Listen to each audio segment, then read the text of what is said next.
তোমার আল্লাহকে আমি মেরে ফেলেছি, দেখো রক্ত দেখো।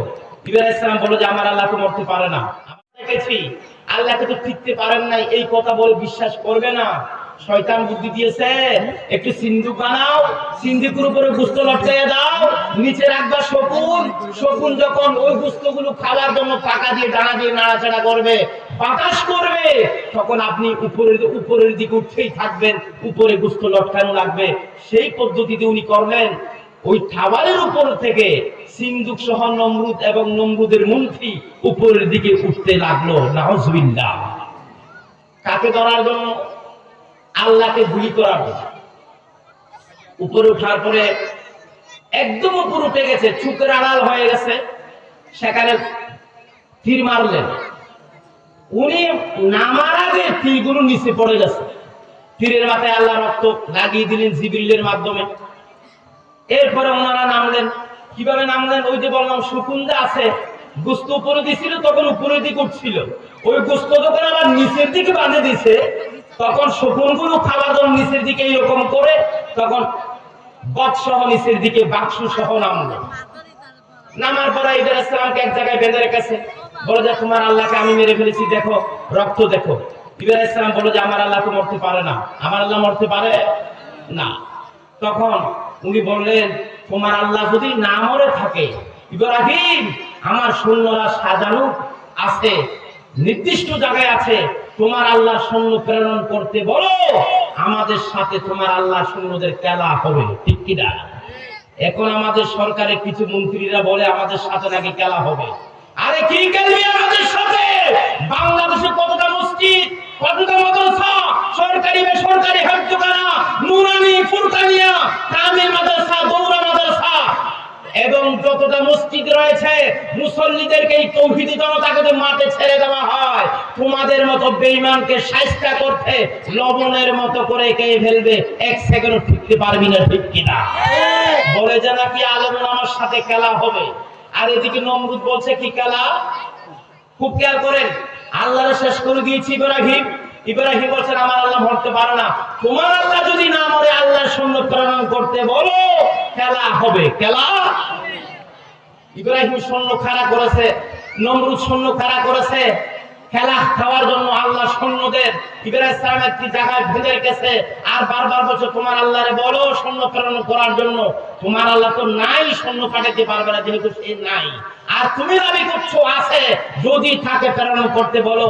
কিছুক্ষণ পরে বেশি যখন অপমান করে ইব্রাহিম আলাইহিস সালাম আল্লাহকে মনে মনে বললেন, রব্বুল আলামিন আর কত অপমান সহ্য করাইবে, আল্লাহ তুমি একটু দেখা দাও না, সাহায্য করো না, এই বিয়াদবের শাস্তি করা লাগবে। আকাশের দিকে ইব্রাহিম তাকালেন, অনেক দূরে একটি মেঘের মতো একটি কালো মেঘ দেখা যায়, সেই মেঘ নিচের দিকে আসতে লাগলো। আসার পরে কাছে যখন আসে দেখে যে এটা মেঘ নয়, এটা মশার একটি ঝাঁক। মশার কি? মশার একটি ঝাঁক, গুনগুন গুন করে বন বন বন বন করে মশার মতো আওয়াজ করে আহারে মেঘের মতো উপর থেকে নিচের দিকে নামলো। ইব্রাহিম নমরুদকে বললেন, নমরুদ তুমি রেডি হয়ে যাও, আল্লাহ তোমার শায়েস্তা করে ছাড়বে, ঠিক কিনা? এই কথা বললেন। আরে নমরুদ কে করলেন, আকাশ থেকে একটি মেঘ নিচের দিকে নামছে, নামার পরে মাথার উপরে আসলো, আসার পরে মেঘের মতো লেগেছিল, কিন্তু মশার চেয়ে ছোট ছোট ছোট কিছু প্রাণী, এগুলা মশার মতো করে এসেছিল। আসার পরে সকলে আবার সেটিং হয়ে নমরুদের যত সৈন্য ছিল তাদের মাথার উপরে গিয়ে বসে পড়েছে। আল্লাহু আকবার। কথা বুঝছেন? নমরুদ বলছে খেলা হবে, সৈন্য পাঠাতে বলো। আল্লাহ পাঠাইছে মেঘের মতো, দেখা গেছে আসলে মেঘ নয়, এগুলা কি? মশার ঝাঁক, মশার বাহিনী মেঘের মতো এসেছে। আসার পরে জমিন আসার পরে ওনাদের মাথার উপরে যখন আসলো, মুহূর্তের ভিতরে সুখের পুতুলি নাড়ার আগে ওই মশাগুলো নির্দিষ্ট জায়গায় গিয়া তাদের মাথার উপরে বসে পড়েছে। সে জানেও না তার মাথার উপরে আল্লাহর সৈন্য বসে গেছে। আল্লাহ বারবার বলা যায় খেলা হবে, তোমার মালিকরে ডাকুন।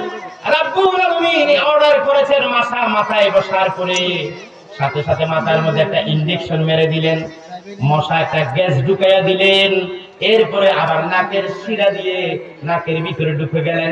ঢুকে যাওয়ার পরে নমরুদের সৈন্যরা পাগল হয়ে গেল, যে সৈন্যরা এদিকে গুলি করে না, আকাশের দিকে গুলি ছুটতে লাগলো।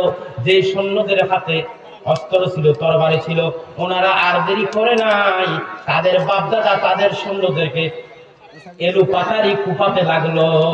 কুপাতে আহারে খুব খেয়াল করেন, সৈন্য যারা আছে একসঙ্গে আরেকসঙ্গে কাটতে যায়, নমরুদের সৈন্য পাগল হয়ে গেছে। আল্লাহ রাব্বুল আলামিনের এই মশা যখন মাথার মধ্যে ইনজেকশন যখন মেরে দিয়েছে, আল্লাহর হুকুমে নাকের ভিতর দিয়ে যখন ঢুকে গেছে, পাগল হয়ে গেছে। ওই নিজের সৈন্যদেরকে নিজেরা কোপাচ্ছে। আল্লাহু আকবার। একজন বাবা ছেলের কাটে, ছেলে বাবার কাটে, নেতা সবাই কাটতেছে, কেউ হাঁটতে পারছে না, বাঁচতে পারতেছে না, সকলে পাগলের মতো করে কাটতেছে। সকলে বলে গেল একজন বেশি ছিল নমরুদ। নমরুদ বলে আমার জানটা বাঁচাই, এই কথা বলে নমরুদ দূর মেরেছিল রাজ দরবারের দিকে। আল্লাহ, কথা বুঝছেন? মশা মাথায় বসছে নমরুদের। সৈন্যরা জানে না যে তাদের মাথায় আল্লাহ সৈন্য বসে গেছে, ঠিক কিনা? এত ছোট যে গ্যাস ঢুকা দিয়ে যখন ইনজেকশন মারি দিয়েছে, মাথা আউট হয়ে গেছে, পাগল হয়ে গেছে। পাগল হয়ে তাদের সৈন্যরা তাদেরকে কোপাচ্ছে, এমনকি বাবা ছেলে বাবারে ভাই বেরাদার কোনো কথা নাই, শুধু কোপাচ্ছে আর কোপাচ্ছে। জায়গা বরাবর শূন্য সব নিত্য নাবুদ করে দিয়েছে। একজন বেশি ছিল, সেটা নমরুদ, ঠিক কিনা? উনি বাঁচার পরে প্রাণটা হাতে নিয়ে যখন ধাওয়া করে রাজ দরবারের দিকে, আল্লাহ পাক ডাক দিলেন ল্যাংমশাকে, হে ল্যাংমশা, তোমার কাজ তুমি শুরু করো। তখন ল্যাংমশা গিয়া ওই নমরুদের গাড়ের মধ্যে বসে গেছে। গাড় মানে বুঝেননি? গদ্দানা। আরে আমাদের মন্ত্রীরা নাকি আমাদের গাড় মারতে দিব। আল্লাহ ঘাট মটকানোর সেই আল্লাহ এখনো আছে, ঠিক কিনা? আজে বাজে কথা বললে ঘাট তোমাদেরকে মটকিয়ে দেবে। মশা বসলেন তার ঘাড়ের মধ্যে, ইনজেকশন একটা করে দিয়েছে ল্যাংমশা। এরপরে নাকের শিরা দিয়ে যখন ভিতরে ঢুকলো, ঢুকার পরে ওনাকে যখন দর্শন করলো, কামড়ানি শুরু করলো, তখন সহ্য করতে না পারে নিজের জুতা দিয়ে নিজে বাড়ি খাওয়া শুরু করেছে। বাড়ি আর কত খাবে? বউ বেটি বিরক্ত হয়ে চলে গেছে, স্ত্রী সন্তান সকলে। তখন সরকারি ভাবে চাকর রেখেছে শুধু জুতার বাড়ি দেওয়ার জন্য, আস্তে আস্তে জুতার বাড়ি দেওয়ার জন্য। গরিবের উপর জুলুম করে ধনী লোকেরা, যিনি চাকরি নিছে জুতা মারার, উনি 40 বছর জুতা মেরেছে। কয় বছর? খুব খেয়াল করেন। মশা অন্যগুলো কামড়াচ্ছে, সৈন্যরা স্পট ডেড, তৎক্ষণাৎ মরে গেছে। কিন্তু নমরুদ এই জুতার বাড়ি খাইতে খাইতে কয় বছর ছিল? 40 বছর। আল্লাহ কেন রাখলেন তারে? আল্লাহ বলে পরবর্তী জাতি যেন শিক্ষা নিতে পারে। আল্লাহর সাথে বেয়াদবি করলে, ইসলামের সাথে বেয়াদবি করলে, কোরআনের সাথে বেয়াদবি করলে আমি এই রকম নিস্ত নাবুদ করি, এটা শিকার জন্য 40 বছর জুতার বাড়ি খাওয়াইছিল, ঠিক কিনা? সর্বশেষ বিরক্ত হয়ে গরিবের যখন মারে, একটু জিরাইলেই ওনাকে মারে। আরে বলে যে জুতার বাড়ি মারস না কেন? কারণ জুতার বাড়ি না মারলে তার জ্বালা বেড়ে যায়। এই কথা যখন বললেন, উনি এক পর্যায়ে বিরক্ত হয়ে, বেটা বহুদিন জুলুম করছো, আজকে তোর একদিন আমার একদিন, এই কথা বলে এমন করে জুতার বাড়ি মেরেছে, পৃথিবীর জমিন থেকে 40 বছর জুতার বাড়ি খাইয়া শেষবারের মতো, জনমের মতো জোরে বাড়ি খাইয়ে দুনিয়া থেকে বিদায় হয়েছে। নাউযুবিল্লাহ। আল্লাহ রাব্বুল আলামিন এভাবে করে নমরুদকে শেষ করেছে। আল্লাহ রাব্বুল আলামিন যারা বিয়াদবি করেছিল, আরেক বিয়াদব এটা ফেরাউন আজীবনের জন্য ছুটকি বানায় রেখেছে, ঠিক কিনা? এখনো পর্যন্ত বাংলাদেশে আলেম ওলামার বিরুদ্ধে যারা কথা বলেছে, তাদের পরিণতি তেমন ভালো হয়নি। আল্লামা দারুল সাইদি সাহেবের বিপক্ষে যারা সাক্ষী দিয়েছিল, অনেক সাক্ষী ট্রাকের চাক্কার ফলে গিয়ে জীবন দিয়েছে, ঠিক কিনা? এমনকি বাংলাদেশের আলেম ওলামার বিরুদ্ধে কথা বলা অবস্থায় এই ভাস্কর্যের বিরুদ্ধে যারা কথা বলছিল, তাদের বিরুদ্ধে কথা বলার একটি মিটিং এ যখন কথা বলছিল, ওই সময় এক বিয়াদব আল্লাহর হুকুমে ঢলে পড়েছে। এভাবে করে পৃথিবীর জমিন আল্লাহ এখনো আছে। আবার হাবাসা আল্লাহর খানে কাবা ধ্বংস করতে এসেছিল, আল্লাহ রাব্বুল আলামিন আবার হাবাসাকে ছেড়ে দেয়নি, আবার হাবাসার সৈন্যকে ছেড়ে দেয়নি। আল্লাহ রাব্বুল আলামিন আবাবিল পাখি প্রেরণ করে তাকে স্পর্ধের নির্দিষ্ট জায়গায় ধরে ফেলেছে, ঠিক কিনা? ইন্না বাদশা রাব্বিকা লাশাদীদ। আল্লাহর ধরা অনেক কঠিন। আল্লাহ যদি কাউকে ধরে তাকে আর কখনো ছেড়ে দেয়? প্রিয় হাজিরিন, আসুন, ইসলামের বিরুদ্ধে কথা বললে, কোরআনের বিরুদ্ধে কথা বললে আল্লাহ যদি নারাজ হয়ে যায়, সেই মানুষের ধ্বংস অনিবার্য হয়ে যায়, ঠিক কিনা?